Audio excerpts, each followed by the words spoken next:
Au Tchad, les autorités veulent maximiser les recettes générées par l'exportation des bétails sur pied grâce au poste de sortie transfrontalier initié par le projet régional d'appui au pastoralisme au Sahel PRAPS. Le gouvernement compte sécuriser les recettes de l'État et contrôler les échanges commerciaux de bétail avec les pays voisins. Désormais, les animaux destinés à l'exportation doivent être déclarés à ces postes de sortie et examinés par les vétérinaires avant de transiter.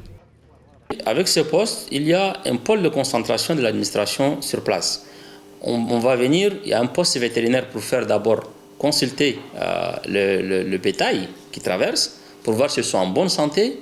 Il y a également la question de l'administration, les trésors publics ou je sais pas, la douane qui sont là.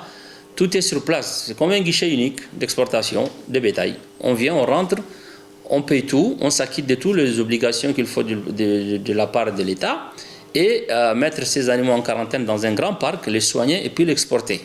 C'est aussi ça, exporter la viande de bonne qualité. Ça, on ne le faisait pas auparavant. Aujourd'hui, c'est comme ça que ça se passe.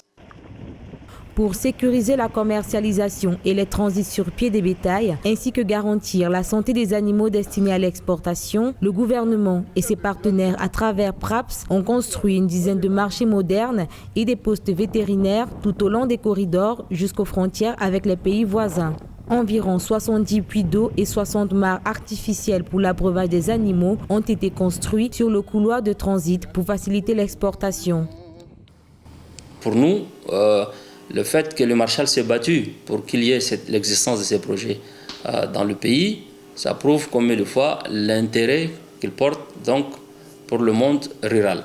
Le PRAPS a construit des ouvrages, beaucoup d'ouvrages, mais la pérennisation doit être au cœur donc de la politique de notre administration, surtout l'administration décentralisée. Les bénéficiaires à qui on a remis il n'y a pas longtemps des clés par rapport au marché à bétail, le puits, le comité de gestion des puits, les stations pastorales, toutes ces infrastructures-là doivent être pérennisées. Pour rappel, le gouvernement tchadien a entrepris depuis 2016 le processus de la diversification de son économie en accordant une place importante à la modernisation et la transformation de ses ressources animales, estimées à environ 110 millions de bétail, toutes espèces confondues.